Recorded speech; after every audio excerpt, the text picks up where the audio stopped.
Just last summer, Logan Airport had a new upgraded ground radar system installed. But air traffic controllers soon learned that upgrade came with a serious glitch. They're seeing images of vehicles on airport runways that aren't actually there. Controllers say the problem has the potential to cause a major accident at Logan. This is what air traffic controllers saw on their radar screen on a snowy afternoon in January. These are the actual ground radar images Fox Undercover obtained from the Federal Aviation Administration. Cleared an aircraft for takeoff on a runway. The aircraft's rolling down the runway, and all of a sudden a false target appears right in front of it. Your heart's about the size of a football at that point. You're looking up, you don't know what it is. Matt McCluskey is president of the Boston chapter of the National Air Traffic Controllers Association. He says the new ground radar system at Logan Airport is a big problem for controllers. They're seeing phantom images, snow plows, and other vehicles that aren't really there. How often is this happening? Hundreds of times. We have hundreds of reports in. Logan's new ASDE-X radar screen shows runways and taxiways and supposedly in real time every airplane and vehicle on them.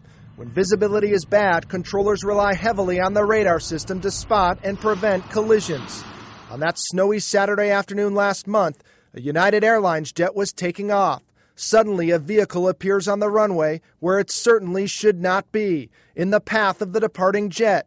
In the control room, air traffic controllers fear the worst. It's too late. The aircraft's already up to speeds of approximately 150 miles an hour rolling down the runway, and the false targets are right there under the, right in front of the aircraft. So you don't know if it's something that went out onto the runway, if it's something not, until after the aircraft comes out the other side. But then the jet passes right through it and takes off safely. It turns out the vehicle on the radar screen was what's known as a false target. It wasn't really there. That same weekend, there were two other incidents. On Sunday morning, the screen showed a vehicle, a snowplow, moving toward a jet that was taking off. The system issued a collision alert, a line drawn between the plane and the vehicle. The next night, the same thing happened. A plane was landing. The radar showed a snowplow nearby and issued another collision alert. In both cases, they were false alerts. The snowplows were not moving. Those false alerts, McCluskey says, threaten the safety of the flying public. If there's an aircraft rolling down a runway and a controller sees a false target and you can't see anything, the weather's bad, the visibility's down, if you shut that aircraft down, what's going to happen then? The possibility of a snowstorm when you got ice, snow on the runway? Could the aircraft go off the runway?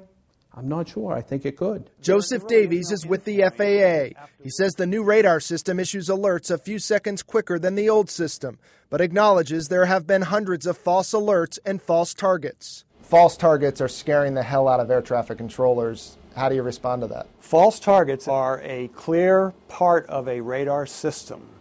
It comes with the territory. So are you saying this system is operating exactly how it should be? I'm saying that this system is operating exactly how it should be. Yes, I am, Mike. We asked Davies to explain the false targets and false collision alerts in January. The system operated as it's designed to operate. We set the system so that false alarms will occur because it focuses the controller's attention in an area that could be of concern. Do you want to eliminate these false targets? I think in a perfect world, clearly yes.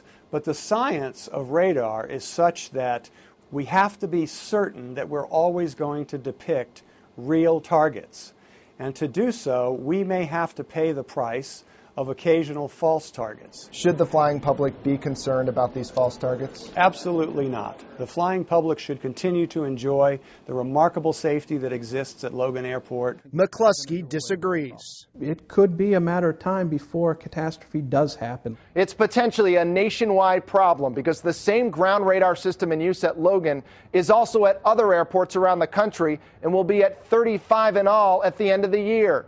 The air traffic controllers and the FAA seem to agree that placing GPS transponders on all vehicles at the airport could solve the problem of false targets. But according to the Controllers Union, the transponders that are needed have not even been manufactured yet. Massport is also weighing in, telling us it wants the transponders and will buy them as soon as the FAA determines they can be used safely. Do you have an idea for a Fox Undercover investigation? Call us at 1-800-TV-FOX-25. I'm Mike Bodette for Fox Undercover.